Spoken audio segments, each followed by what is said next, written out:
Su nombre era Juan José Moreno y era más conocido por el alias, el Vaquilla. Por su vida difícil, llevada al cine en 3 ocasiones, llevaba 30 años en prisión. Hoy, a los 42 años, ha muerto en un hospital de Barcelona. Tú eres el Vaquilla, alegre bandolero, porque lo que gana repartes el dinero.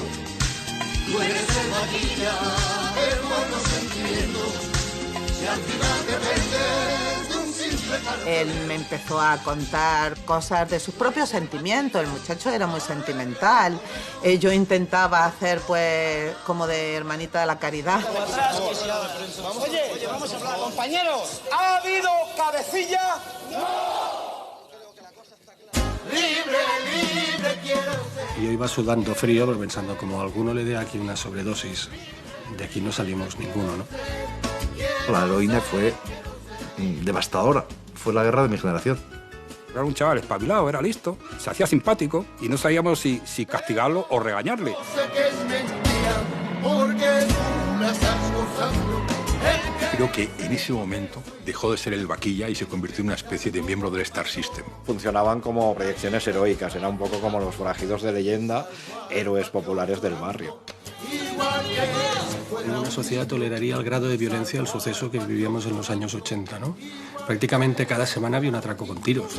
Libre, libre quiero ser, quiero ser libre. Libre, libre quiero ser, quiero ser libre.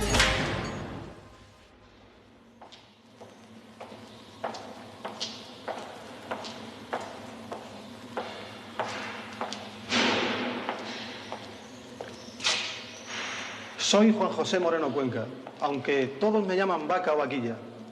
Ya lo ven, nací aquí a este otro lado de la sociedad y nunca pude o nunca supe pasar al otro. Ahora me he propuesto hacerlo y sé que no será fácil. Mi mayor enemigo ha sido siempre esa fama que me fue envolviendo desde niño hasta atarme de pies y manos. Hoy me piden que cuente mi vida. De acuerdo, puede ser una oportunidad. Para mí, pues quizás acabe por conocerme.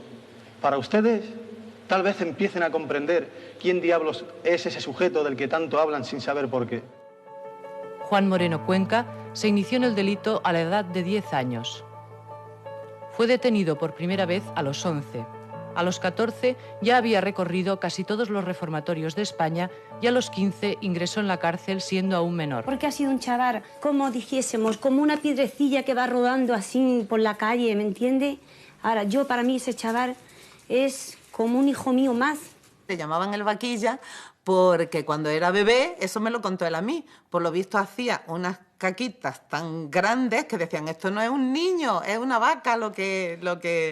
Y él me lo contó. El Vaquilla ya era un personaje desde su niñez. Él desde muy pequeño lo obligaban a salir a robar, la familia. Era inviable que este chico pudiera tener una vida normal. Tú tienes la llave en el corazón mío, campo de la bota donde yo he vivido. Nadie quiere saber nada, aquí tan solo se compra y se vende. Cada persona es un mundo y cada uno vive como puede. El Vaquilla aterriza en Barcelona en un barrio de chabolas, en el Camp de la Bota, núcleos de marginalidad, de delincuencia, de pequeña delincuencia, de trapicheo. Ese barrio, cuando se tira abajo, la gente que estaba allí se realoja en la mina. Allí se encontraban los coches robados, las bicicletas, las motos, etc. Para los delincuentes eso era casa, porque la policía ni siquiera entraba en esas zonas, ¿no?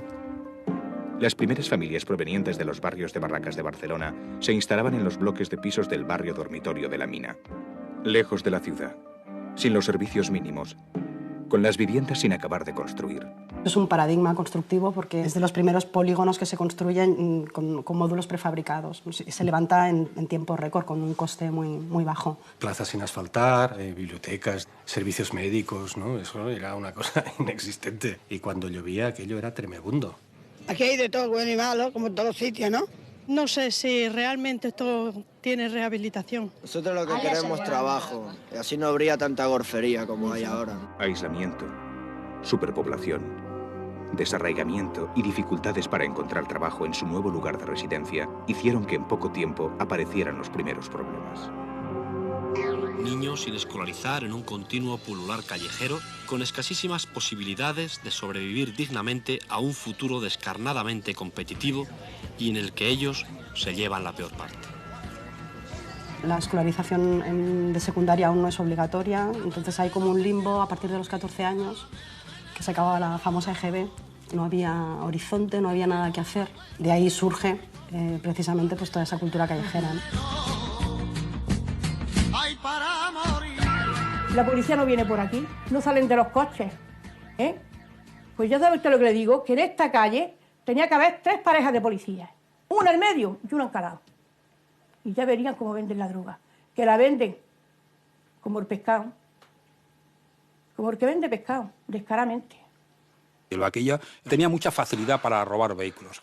Le gustaba mucho robar un vehículo que era un 1430, porque aparte de ser rápido, tenía un reprise tremendo. La llamaban la loca, porque parecía que iba como una loca.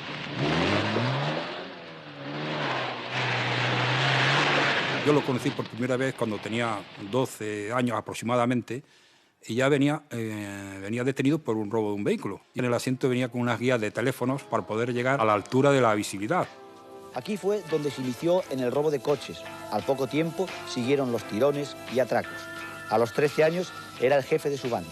Nosotros ya, con la experiencia que teníamos, solo con escuchar el ruido del motor a unos 100 o 200 metros de distancia sabíamos que el vehículo era robado. Pero era imposible detenerlos porque los vehículos que utilizaban eran de alta gama, eran vehículos rapidísimos, no tenían miedo a nada, no les importaba atropellar a nadie. Entonces, lo que intentábamos es parar el coche por lo menos. Inventamos una especie de clavos, alguien le puso el nombre de Migueletes, y efectivamente conseguíamos reventar las ruedas, pero a ellos jamás lo deteníamos.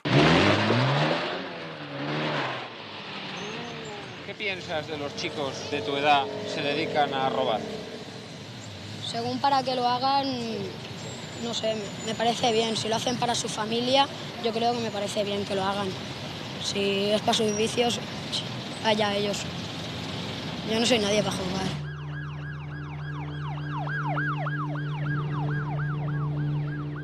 Él entraba y salía de los reformatorios como el que se va de fin de semana al campo. De hecho, en alguna ocasión hubo una liberación de un reformatorio con una grúa, con una pala de estas de excavadora. Echaron el muro abajo y se escaparon todos. Volvía a entrar en otro, se volvía a coger, se volvía a escapar y así continuamente durante varios años, hasta que ingresó en la Modelo, incluso con una edad menor de la que debía haber entrado. Un niño de 13 o 14 años meterlo en la cárcel cuando la edad en aquella época era 16 años, pues la verdad que sorprendió a mucha gente que lo metieran en la cárcel. Era Modelo de Barcelona, que era lo peorcito que había ahí.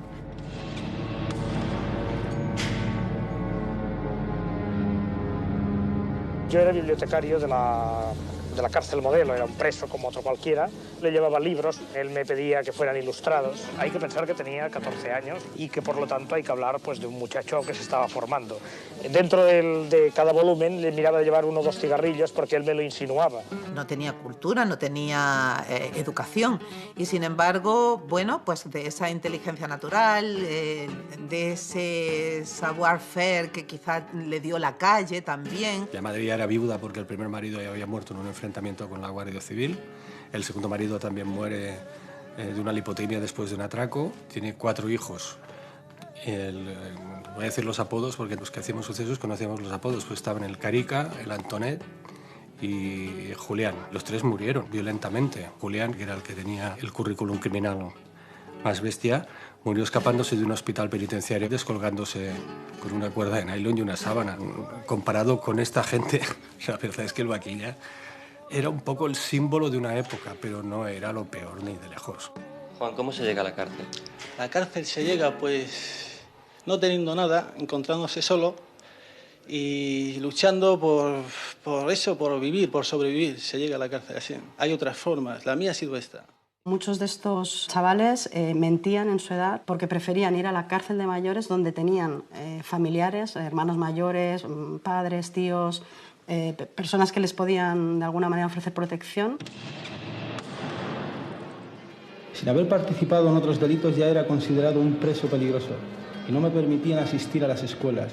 Mis libros de texto eran, por imposición, las experiencias de otros presos sobre fugas y revoluciones carcelarias.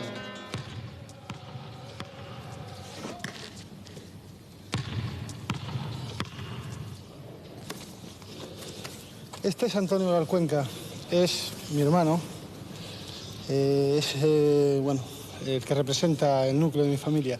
¿Qué tienes pensado para cuando dejes la cárcel? De momento nada, no sé. Pero bueno, tendrás pensado si vas a seguir con la marcha que llevabas o si vas... No, por supuesto que no, joder. Conseguir un trabajo y ya veremos cómo se plantean las cosas en la calle.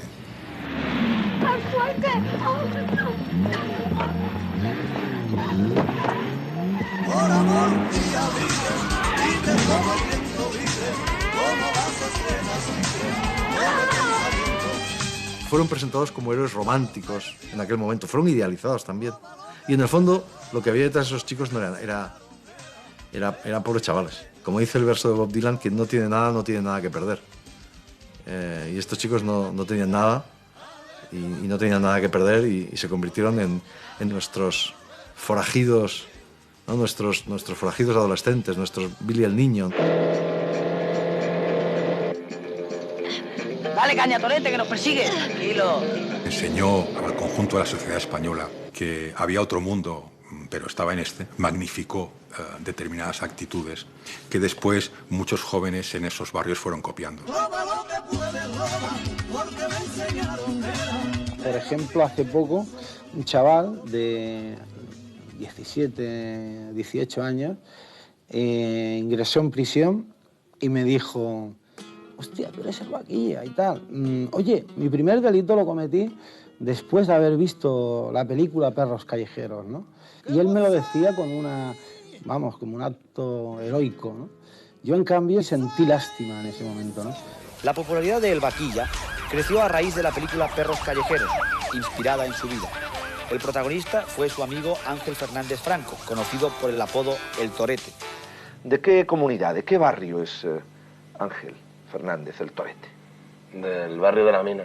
El barrio de la Mina de Barcelona. ¿Qué característica tiene este barrio, Ángel? Pues igual que en todos los sitios. Hay gente buena y gente mala. Son chicos que se creyeron sus personajes, porque es que eran muy raros. Es decir, por ejemplo, las películas estaban protagonizadas por auténticos kinkis, ¿no? Por auténticos delincuentes, que acababan la película y atracaban un banco.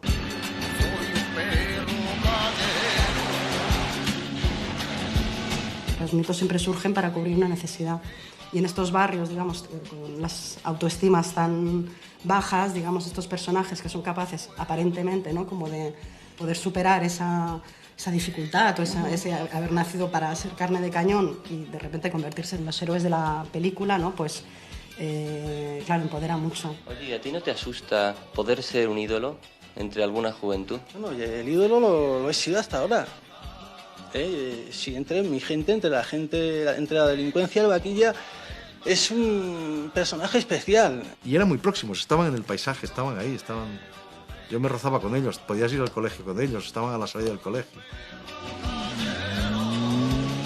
Yo debía ir a quinto de GB y unos compañeros de clase, que eran un poco los vocacionalmente malotes de clase, hicieron un montaje que se llama Perros Basureros, que era un remake en títeres de Perros Callejeros. O sea, que en su vida atracarían a nadie, pero se sentían fascinados. Eran proyecciones heroicas, los forajidos de leyenda del barrio.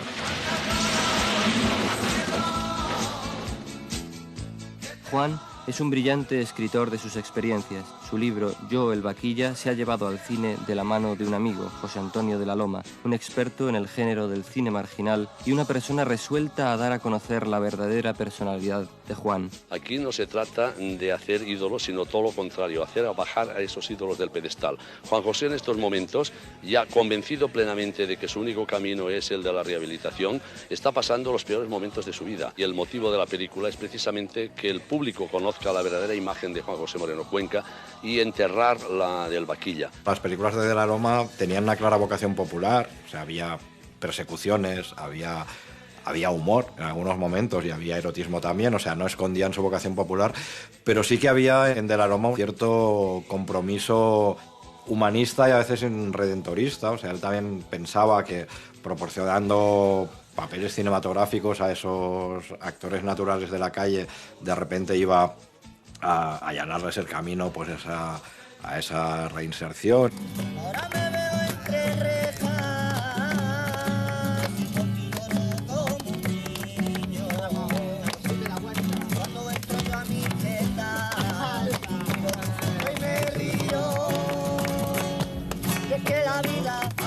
te sometes a tantas cosas que no debes hacer.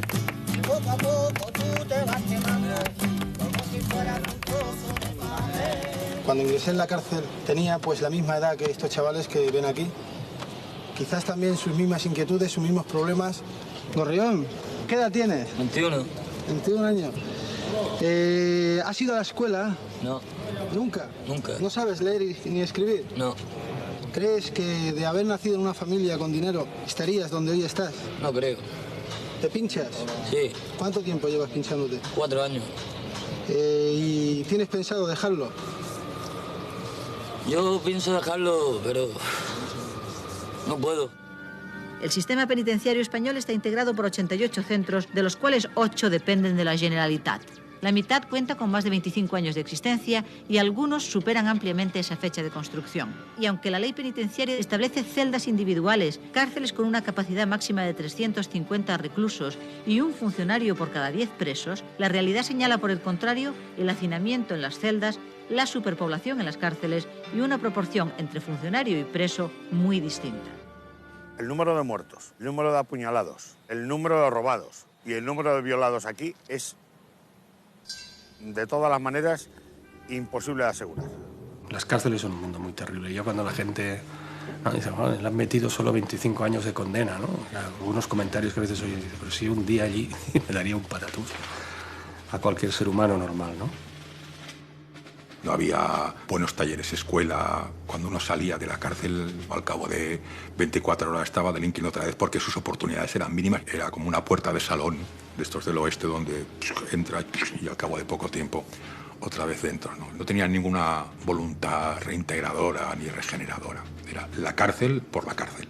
¿Qué medidas se pueden tomar acordándose de la Ley General Penitenciaria? Se pueden tomar todas. Pero la verdad es que no se toma absolutamente ninguna. Él estaba en La Modelo en Barcelona. Yo decía, madre mía, si esto es el locutorio de abogados, ¿cómo será el interior? Era fría, desangelada, una cárcel sucia,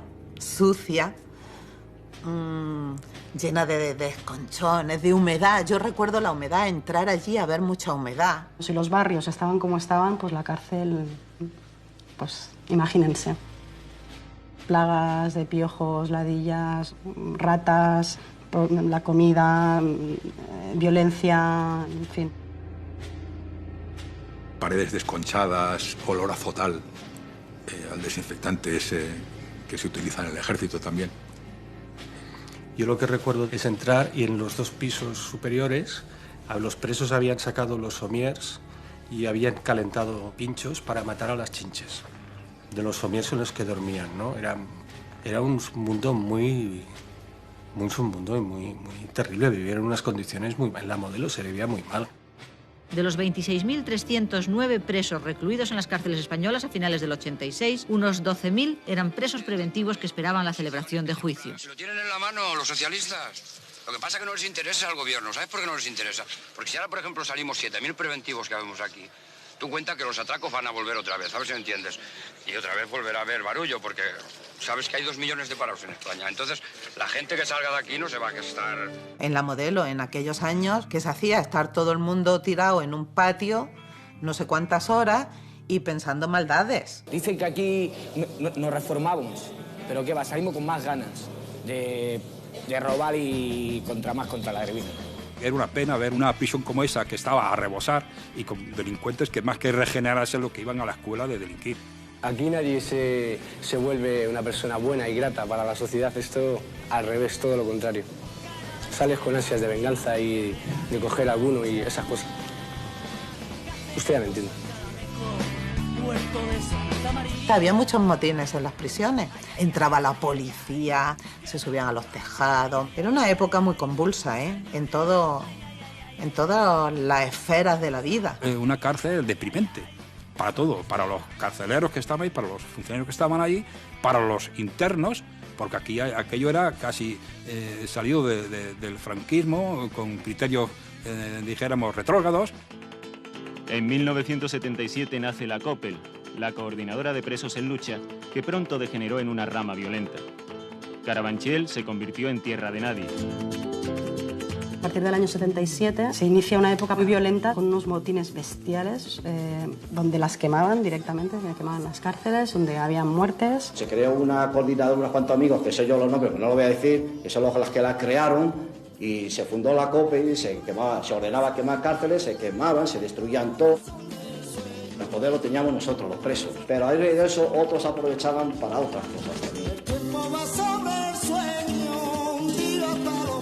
Era violencia contra el malestar de cómo vivían, ¿no? Y una violencia contra la sociedad, que consideraba que los castigaba mucho. Puede que fuera verdad, ¿no? Puede que fuera verdad. Yo me corté y el médico no quería entrar adentro a curármelo porque decía que estaba la galería sucia. Nos cuesta muy poco cogernos, darnos una puñalada y cortarnos las venas y caer redondo. Intentamos un intento de fuga y nos cogieron ahí fuera, funcionarios que no iban con uniforme. Nos patearon la cabeza y con palos. Aquí poco a poco y día a día destruyen al individuo. Cementerio de hombres vivos, coño. Somos personas, no animales. Como si fuéramos animales. Tal vez gritan para recordarnos que son una parte de nuestra sociedad que espera. Somos personas. A veces nos comportamos como animales. Los animales por lo menos están libres. El Vaquilla en un momento dado se erige como, no tanto como líder, pero sí como portavoz de la COPEL, porque sabía que él iba a traer más medios que otros presos que eran anónimos, ¿no? Conocí la heroína en la cárcel y desde entonces estoy pinchándome. Denuncia de alguna manera las condiciones de las cárceles, ¿no? Y cómo él había entrado precisamente en el mundo de la heroína en prisión. Descubre que es un tipo que aparece en los periódicos, se habla de él en la radio, aparece en la televisión y se cree un líder. Pero, digamos, yo no creo que hubiera ahí una labor de lucha contra el sistema, de lucha contra el franquismo. Recuerdo que era un día que no hacía mucho frío, era el 13 de abril, y entonces me llama el funcionario y dice, ha habido un secuestro de 4 funcionarios, y entonces los presos están dispuestos a dejar a 2 funcionarios y entra un periodista a la cadena SER y les hace una entrevista. Y dije, no, es que oyen al loco de la colina. Entonces él quiere que sea en la cadena SER. Bueno. Entonces llamé a la radio. Santi me dice, oye, hay un motín en la prisión Modelo y allí está el Vaquilla con toda su gente, están quemándolo todo, están montando un motín de los de verdad. Y el de servicios penitenciarios dice, bueno, que sepáis que yo no puedo asumir vuestra seguridad. Bueno, nos quedamos diciendo, bueno, pero...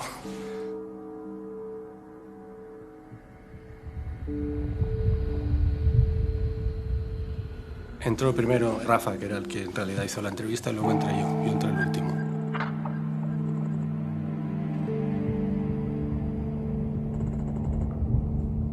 Lo que no recuerdo es ver al final del pasillo. O sea, lo veía enorme, ¿no? Como si al final no hubiera nada.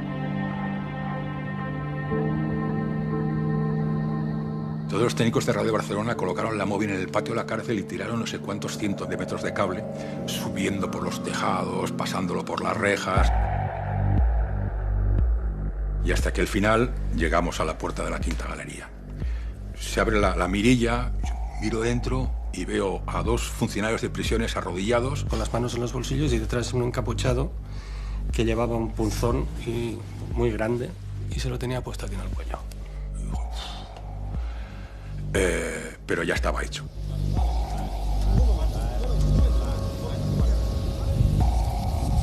En ese momento los 2 le quitan el pincho a los funcionarios se levantan, pasan por nuestro lado y nos miran con unos ojos y simplemente nos dicen muchas gracias. Le he puesto un ejemplo de lo que tiene que ser el trato de una persona que está presa. ¿Le da la mano? Salieron de la quinta galería, nos quedamos nosotros y yo, ¡catacram! Se cierra la puerta. Y eso es una de las cosas que no se me ha olvidado nunca. El sonido metálico de decir ahora estoy encerrado. Oye, vamos a hablar, compañeros. Poneros para atrás, hacer el favor. Y dejar sitio. Vamos a sentarnos todos, vamos a hablar. El Vaquilla abre una papelina y comienzan a inyectarse todos con la misma jeringuilla.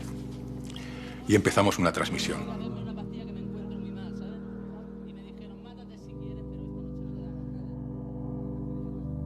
Si pasé algún miedo, he de decir que no fue por el Vaquilla, porque estaba seguro que él no nos haría nada. Pero claro, todo lo que había al lado, que además estaban inyectando, iban como locos, porque les habían dado... Bueno, ellos luego oficialmente se dijo que era un sucedáneo, no, yo no sé lo que era, Santi sabía quién había allí dentro, y no tenía ni idea. Me dice, mira, este es el Pecas. Este le metió una puñalada a un tipo y se la sacó por el cuello. Mira, este se fue a un bar, pidió una cerveza, sacó la recortada y le voló la cabeza al camarero. Yo digo, ¿dónde me han metido? Yo iba sudando frío, pero pensando, como a alguno le dé aquí una sobredosis, de aquí no salimos ninguno. Y bueno, ahora empezaremos a hacer mención a unos apuntes que hemos hecho aquí, a una serie de reivindicaciones que son los móviles que nos han llevado pues a tomar la actitud que hemos tomado. Reivindicaban todo lo que podían reivindicar, los malos tratos, el aislamiento, la falta de buenos alimentos. Que a los presos de la Quinta Galería se nos dé la hora de patio diaria, aunque tengamos que salir en grupos reducidos. Que se habilite un departamento para los toxicómanos de un modo inmediato. Que se pongan camas en todas las celdas de la Quinta Galería. Que se instale una biblioteca para la Quinta Galería. En realidad el objetivo principal es que les dieran algo de droga. Ellos estaban siguiendo la transmisión por un aparato de radio que tenían. Y yo cometí la torpeza de decir, bueno, el Vaquilla se está inyectando una sustancia, y en ese momento ¡fuc!, se corta la transmisión. Y yo digo, ¡joder! Y ahora, Rafa y yo nos quedamos pálidos, ¿no? Y entonces pues, comenzaron a poner nerviosos y dijeron, bueno, ¿por qué cortáis? ¿Por qué cortáis? La gente empieza a mirarnos y entonces yo digo, bueno, esto es la parte de la reivindicación y tal, esto es lo que quería salir al aire, el resto lo grabaremos para hacer un gran reportaje y tal, me miraban. Y el Vaquilla les convenció, sí, ya le hemos contado todo, ahora grabamos. Entonces pusimos en marcha el Metafon, grabamos. Bueno. Seguimos grabando como 2 horas, y entonces ya ellos decidieron que ya se daban por satisfechos. Y cuando ya íbamos a punto de salir, en uno de los rosetones habían encaramado varios y dicen, Vaquilla, que no les dejes salir. No rindáis, que no rindáis y pedir que entremos todos. Todos. Vaquilla, que no les dejes salir, que los otros periodistas también quieren entrar. Total, que vuelta para adentro, para que entraran todos. Yo no veía la manera, solo pensaba en irme. ¿Ha habido cabecilla? Yo creo que la cosa está clara, señor director. El Vaquilla, cuando acabamos, me quito los auriculares y dice, bonitos auriculares. ¿Y son de radio? Y sí, son de radio. ¿Y me los vas a regalar? Y yo, visto cómo estaba, digo, joder, esto y lo que haga falta, ¿no? Llegué a la radio, entonces pregunté, ¿cómo se os ocurre cortarnos sabiendo que estamos en la Quinta Galería con amotinados? Bueno, es que se estaba haciendo mucha apología de la droga, nos dijeron, ¿no? Dijo, bueno, mucha apología de la droga, pero los que estábamos ahí cerrados éramos nosotros dos, ¿no? Yo he sido el que ha iniciado esto, y yo soy no quiero hablar de eso. Creo que a partir de ahí es cuando él aparece como un héroe de las cárceles y que él toma esa postura de lucha contra el sistema carcelario, de lucha contra la represión, a la búsqueda de las libertades. Yo creo que ese es el momento, el parteaguas entre un Juan Moreno Cuenca y un Vaquilla. El juicio a los 11 procesados por el motín de la heroína ha terminado sin que haya aparecido el responsable de la entrega de droga o sucedáneo a los amotinados. La fiscal ha mantenido su petición de 56 años de prisión para cada uno de los acusados. Durante el juicio, varios funcionarios de la cárcel Modelo manifestaron tener conocimiento de que cierta sustancia blanca sin nombre circuló por la Quinta Galería el día 13 de abril de 1984. Los funcionarios decían que le habían dado sosegón, que por lo visto es una cosa sucedáneo de la heroína, pero Santi y yo estamos convencidos que aquello era caballo y además en la prisión se obtenía con cierta facilidad. El Vaquilla y 10 de los amotinados fueron trasladados a la prisión de Lérida 2, donde una vez más el Vaquilla protagonizó otro motín carcelario, cuando apenas habían transcurrido 2 semanas del anterior. Oye, Juan, ¿qué cambió en tu vida desde la última detención, cuando te fugaste de la cárcel de Lérida y te viniste para acá? ¿Cambio hasta qué? Hasta ahora ha habido un cambio bastante notable, ¿no?, en mi conducta. En mí, pues, no sé, sigo siendo una persona. Ha habido un cambio bastante notable. Entonces respondía más al Vaquilla que ahora respondo más a Juan. Esa otra doble personalidad. No, doble no, es mía, que estoy tratando de coger desde hace tiempo. En un principio lo que para ellos era un juego, que era robar un coche, hurtos, tirones, luego se convirtió en una necesidad, porque al final de los 70 llegó la heroína y dijéramos que eso cambió todo. Llegó a la juventud, sobre todo a la juventud marginal, llegó, los enganchó, los infectó y al final los mató.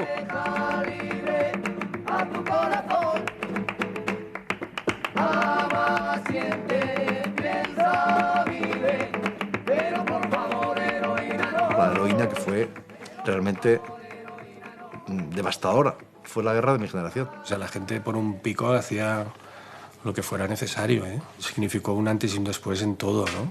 Y que perduró durante años.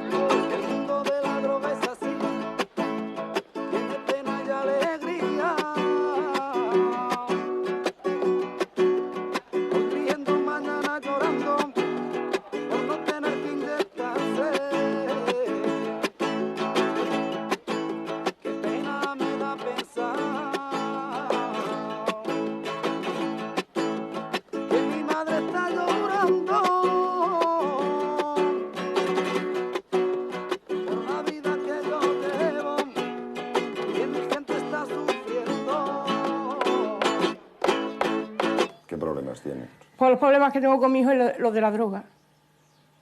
Los de la droga. Ya lo estoy ayudando bastante, todo lo que puedo, pero no me sirve de nada. No me sirve de nada. Era una vida que no tenía un futuro nunca, la de estos chicos, ¿no? Vivimos ahora porque mañana seguramente estaremos muertos o podían estar en prisión. Eran una gente sin esperanza. O sea, tú cuando hablabas con alguno de ellos te dabas cuenta de que el mañana no existía, era muy de vivir al minuto, ¿no? ¿Cuánto gastas al día? Pues si pillo 20.000 pesetas, pues 20.000 pesetas. Si pillo 30, pues 30. Todo lo que pille. ¿Cuántos años tienes? 16. ¿Y desde cuándo estás haciendo esto? 2 años hace. ¿Desde que tenías 14 años? Sí. ¿Y cómo empezaste? Porque yo iba con unos amigos y empecemos, hoy lo probamos domingo, que es fiesta, y ya fueron todos los días ya. Y también porque veía a mi hermano, que vendía. Y ya está. Pues lo probé, me gustó y todavía no he parado. No sé si la heroína les llevó a lo que fueron o lo que eran les llevó a la heroína.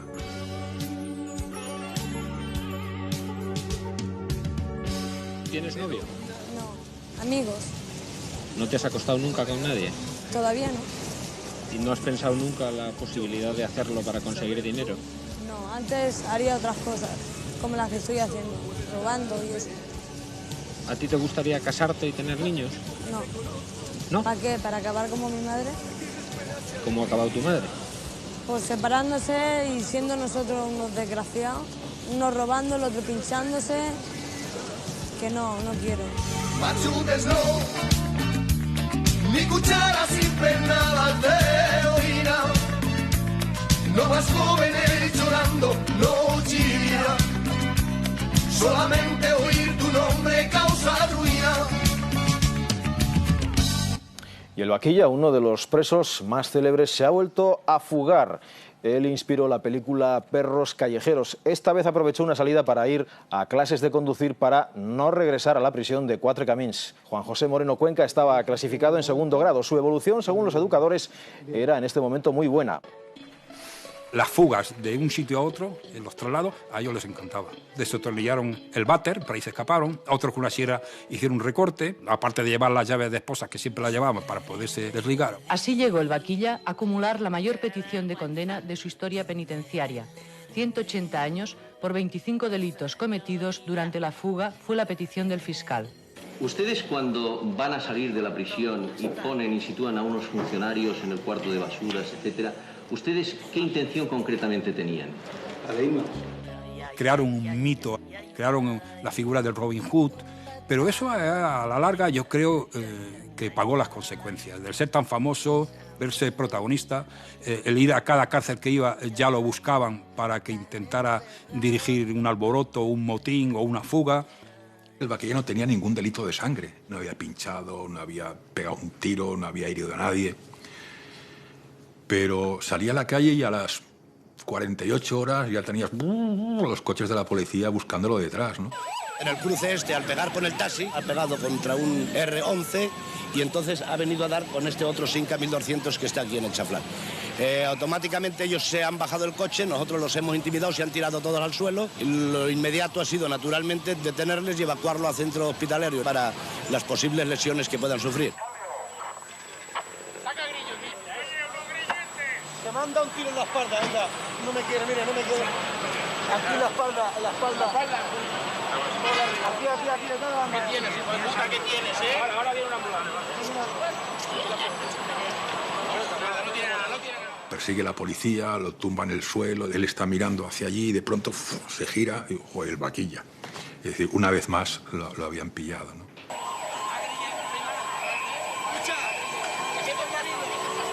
Yo creo que ahí estaba drogado porque se le ponían los ojos muy especiales. Yo sabía cuando venía drogado al locutorio, pues se le ponían los ojos de loco. Esos ojos así redondos de loco. Deprisa, trompeando como el trompetilla. Una leyenda como el vaquilla. Ábrelo con espada o varilla. Son imágenes sacadas de un telediario. Imágenes repetidas de sucesos que ya casi nos hemos acostumbrado a ver como parte de un fenómeno social. El incremento de la delincuencia juvenil registrado durante los últimos años. Nuestra actividad, la del grupo de atracos, era cenar por la noche tranquilamente, dar una vuelta, tomar una copa y después ir a trabajar. Es decir, a partir de las 4 o 5 de la mañana es cuando empezábamos, cuando estaba todo el mundo durmiendo y ahí es donde los podíamos coger sin ningún tipo de peligro. Los atracos a entidades bancarias, las fugas entre tiroteos, los ya menos espectaculares robos a mano armada en pequeños comercios, los asaltos callejeros bajo la amenaza de un cuchillo se han convertido en hechos cotidianos que, junto a los tirones y hurtos en vehículos, han alimentado una psicosis de inseguridad ciudadana. En aquella época, las medidas de seguridad de los bancos y joyería eran bastante precarias. Y les gustaban mucho los bancos porque era dinero fácil y rápido. Las joyas tenían un problema añadido que era que tenían que venderlas y ahí en esa venta siempre había los peristas. Parte de la violencia que se produce en muchos de los asaltos es producto de la droga. El asalto a farmacias era por motivo de drogas. Provocaba que el propio delincuente llevara una violencia extrema e injustificada. ¿Y a vosotros qué os ha sucedido? Pues nada, hemos llegado esta mañana y nos hemos encontrado pues la farmacia abierta, el cierre roto y todo revuelto. Se habían robado todos los estupefacientes y en fin. ¿Usted qué opina de la situación de la seguridad? Situación fatal. A lo mejor vas con la novia por ahí por la calle y a la más mínima te salen con una navaja, 4 o 5 y... Toda esta gente delincuente, que hay mucha gente, no tiene trabajo y tiene que buscarse por donde pueda. Nosotros la policía la vamos a tener aquí ahora una semana porque es la novedad. La novedad de que nos han matado a un comerciante. Pero lo que sí está claro es que dentro de una semana o 15 días, como esto no tenga solución, nos quitan la policía y otra vez los tenemos aquí encima. Tuvimos que comprarnos las armas en las subastas del ejército porque eran las que mejores funcionaban, las que no se encaquillaban. Nos tuvimos que comprar nuestros chalecos antibalas porque los que existían eran obsoletos, no servían para ir en un coche, no había medios, no era investigación, era pura calle. Los primeros coches que tuvimos eran un 850 con conductor, con lo cual la persecución estaba fuera de toda lógica. Luego nos dieron un 24, intentamos ir sin conductor, lo conseguimos y el mismo día que nos lo dieron lo rompimos el motor porque intentamos perseguir a uno de estos vehículos. Al otro día nos dieron un Talbot Horizon, también lo quemamos, con lo cual dijeron que ya no nos daban más coches. Y ya ve usted el grupo de atracos persiguiendo a delincuentes con vehículos de gran potencia andando casi por las calles. Su método era el miedo, ¿no? O sea, que ellos entraban en una sucursal bancaria y lo primero que hacían era pegar un tiro al techo, ¿no? El que era un profesional de verdad. Porque dice, bueno, así se acaba la resistencia, la gente te entrega el dinero, pero a lo mejor estaba la policía afuera. Y había enfrentamientos a tiros, hombre, no eran una cosa extraña, había habido bastantes. Yo ahora lo pienso y creo que Barcelona ni ninguna sociedad toleraría el grado de violencia del suceso que vivíamos en los años 80, ¿no? Prácticamente cada semana había un atraco con tiros. Era un tiempo difícil, violento, de muchos enfrentamientos, de muchas armas. Los atracos a entidades bancarias, de las que en la ciudad condal hay 1.638, ocupan uno de los capítulos más destacados. ¿Qué piensas hacer cuando salgas de la cárcel? Me gustaría seguir escribiendo. Sí. Escribo mucho aquí, ¿eh? El tiempo lo ocupo y escribo mucho. Escribí los libros estos y me gustaría escribir, no sé, salir y que me den oportunidades. Yo tenía los manuscritos de él, los originales, pero ya no sé ni cómo ni quién se los hizo de intermediario en la publicación, ni si le reportó beneficios económicos. porque también es cierto que allí mucha gente se aprovechó de él. En cuanto le pasaban la mano por encima del lomo, como un perrillo, pues ya se dejaba llevar. Se convirtieron en gente extremadamente popular y de alguna manera se convirtieron en carne de cañón de su propia popularidad. Le hicieron canciones, le hicieron películas basadas en su vida, aunque él no las podía interpretar porque estaba preso. Miles de cosas que le hubiese reportado un dinerito, pues, más que suculento. Sin embargo, yo creo que él no llegó a ver nada. Juan José Moreno Cuenca se examinó esta semana para ingresar en la universidad. Si aprueba, dentro de unos días, decidirá si estudia Derecho o Periodismo. Si se decide por la comunicación, este será su primer reportaje. Según su experiencia, ¿usted cree en la reinserción social de los presos? Dentro de la cárcel veo difícil que se pueda hablar de reinserción. Más bien yo creo que teníamos que ir a una prevención directamente en los barrios.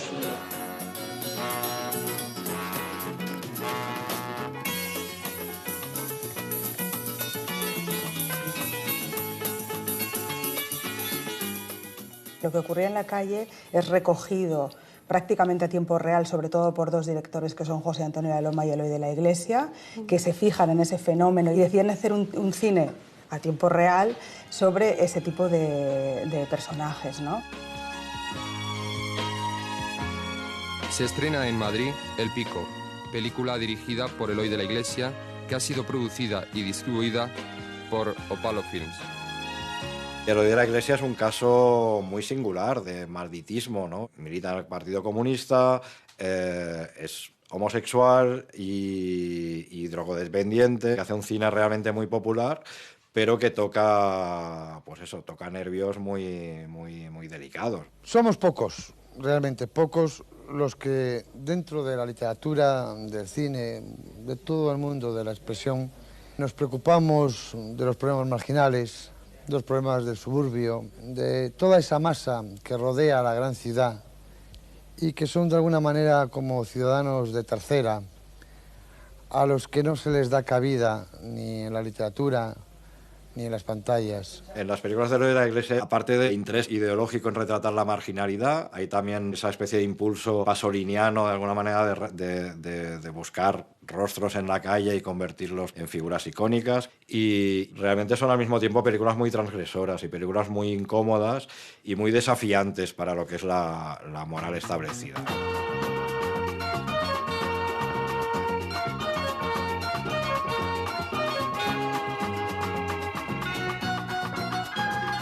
El protagonista de Deprisa, Deprisa, de Saura, el Mini, hizo esa película y ya no hizo más, porque era también alguien que había sido reclutado en un casting, pues eso, de la calle. Durante meses pues, hemos estado trabajando, ¿verdad?, buscando a esos personajes en los barrios de Madrid, ¿verdad?, en los alrededores de Madrid, en la periferia, como se dice ahora.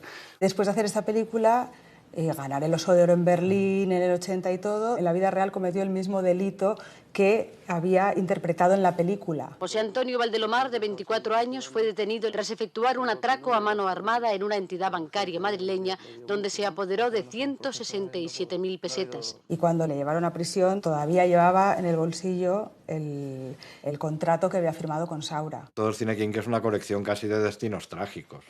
Reinserción hubo poca y si no fue la heroína fue el SIDA o lo que fuera lo que acabó con la mayor parte de esas figuras. Yo no fui a ver ninguna, pero fui a todas. Quiero decir que donde íbamos no era a ver la película, sino a ver los que entraban y salían. Mira, sale fulanito, mira Menganito. Oye, fulanito está con Menganito. Pero si fulanito es el que ha atracado, mira con quién va, ya sabemos quién era el segundo. Esas eran las fuentes de información o algunas de las fuentes de información de la que disponíamos. Hablamos ahora de un delincuente que fue ejemplo de rehabilitación. Nos referimos a Juan José Moreno Cuenca, más conocido como el Vaquilla. Un juez acaba de condenarle a 2 años de prisión por un delito de robo de coches y lesiones. Al Vaquilla le acababan de conceder un indulto cuya única condición era que no volviera a delinquir. Tanto tiempo gastado, tantas buenas palabras, tanto intentar. Pero si es que tú ya podrías estar en la calle, pero es que tú eres tonto. Es que todo lo desaprovechas. Mi escasa formación cultural, las influencias de otros, los intereses políticos de otros tantos, etc., fueron los condicionantes que me arrastraron a cada acto de mi vida en prisión y que nunca me dejaron libre albedrío para decidir. qué difícil es subir las escaleras solo. A mí me están provocando constantemente. No sé, yo sé de muchos funcionarios que se alegrarían de que me dejara llevar, arrastrar por las provocaciones de las que estoy siendo objeto y que montara otro espectáculo. No les voy a dar ese gusto, no les voy a dar ese gusto porque no estoy tan loco como ellos creen o dicen que lo estoy. Continuamente continuaba apareciendo en los medios de comunicación y jugando con esta idea de la reinserción, de la posibilidad de la reinserción o no. Juan José Moreno Cuenca, el vaquilla, ha salido de la cárcel de Girona. Esta vez no se trata de una de sus espectaculares fugas que tantas condenas le han ocasionado. Sale tras alcanzar el 3er grado y régimen abierto. Yo he apostado a que esta es la oportunidad. En algunas de las entrevistas así más postreras se mueve un poco en esa ambivalencia, ¿no? Bueno, es que yo quiero ser yo, ya quiero abandonar el personaje porque me quiero reinsertar. Pido, por favor, a los medios de comunicación que me dejen y que vivir en paz, poder realizarme como un ciudadano normal, porque si no, mitificando a personas como delincuentes, lo único que se hace es generar más delincuentes. No se sabe quién utiliza a quién, si es instituciones penitenciarias como para mostrar, ¿no?, la posibilidad de la reinserción o él mismo jugando eso para obtener... Bueno, supongo que pues, beneficios. Ahora tengo una mujer, tengo una hija, tengo unas hermanas, tengo una familia y todo eso me hace sentirme, tener un sentimiento mayor de responsabilidad. No sé, yo creo que tengo todos los números para poder conseguir el objetivo. No sabía manejarse en la calle. O sea, llegó un momento que su vida era la cárcel, ¿no? De hecho, había algunos delitos absurdos. Cuando acababa condena, de repente cometía un delito absurdo, ¿no? Que volvía a salir el vaquilla, vuelve a prisión y tal. Yo creo que acabó siendo prisionero primero de no saber manejarse en la calle, que esto le pasa a algunos presos, y de esta especie de popularidad y necesidad que tenía, de ser como el líder de una cosa que él yo creo que ni él mismo sabía que lideraba, ¿no? A las 4 menos 25 de ayer entraba voluntariamente en Cambrians, un centro penitenciario cercano a Barcelona, después de 23 horas en las que Juan José Moreno Cuenca ha tenido que lidiar entre el personaje, el mítico vaquilla, que le ha traído tanta popularidad como problemas, y el hombre nuevo que dice que es.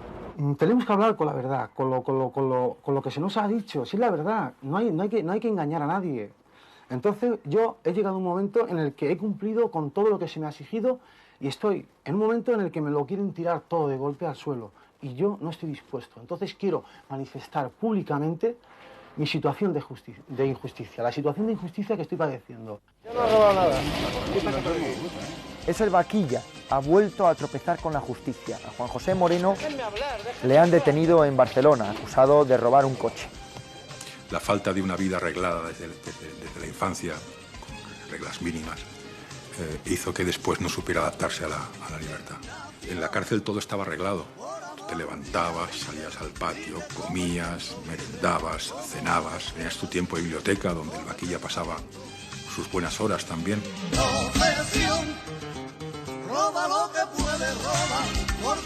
¿Cómo recuerdas aquellos días en los que te tenías que batir con la policía, atracar? ¿Cómo recuerdas tú aquella etapa que creo pasada?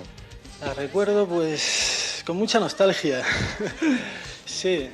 Hace unos días le concedieron la libertad condicional anticipada. Sabía que se iba a morir y lo ha podido hacer en libertad. Hoy ha muerto a los 42 años víctima de una cirrosis hepática en el Hospital Can Ruti de Badalona. Los que estuvimos en la calle, estuvimos luchando, él en un bando, nosotros en otro, pues la verdad que nos sorprendió. Ahí murió como si fuera, dijéramos, el icono de esa zona para los delincuentes y para nosotros la persona a detener, no porque fuera el vaquilla, sino porque cometía delitos. Hoy me dieron ya por fin mi libertad y de nuevo mi señor puedo volar y cambiar la forma mía de vivir. Es casi un western crepuscular, ¿no? Es la historia de un delincuente crepuscular que, tras haber pasado toda su vida en sus rejas, pues al menos quiere morir libre, ¿no? A cielo abierto, ¿no? Dentro de varias generaciones, quizá el vaquilla pues esté su libro en un estante polvoriento y no lo recuerde nadie. Y sigo sintiendo cierta tristeza por el personaje, porque siempre he tenido la impresión que podría haber sido otra cosa él.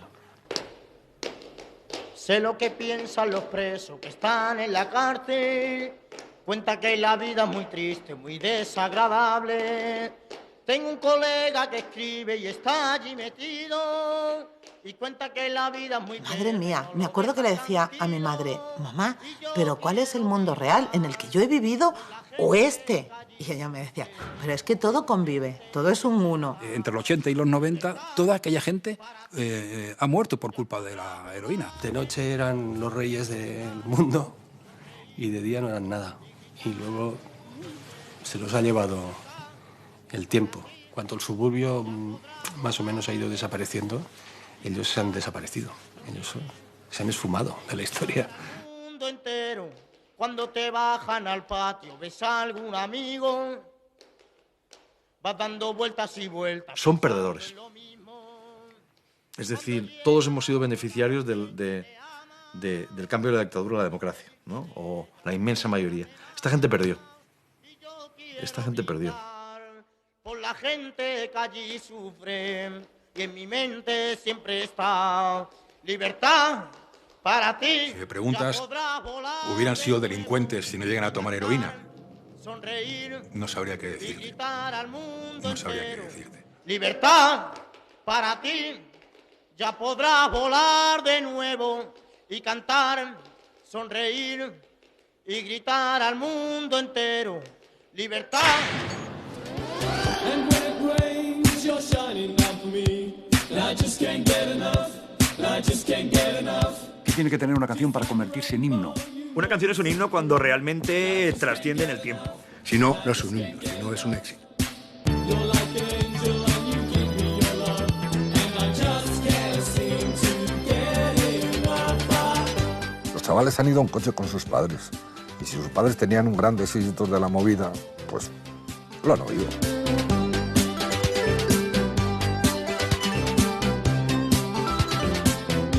Todas esas bandas, la mayoría, han seguido vivas, dando conciertos tan excitantes, o mejores que en los 80. No creo que haya una clave ni una receta para hacer himnos. Se hacen y uno muchas veces no sabe muy bien por qué. Música de los 80. Oye, ¿quieres escuchar música de los 80? And I just can't get enough. And I just can't get enough.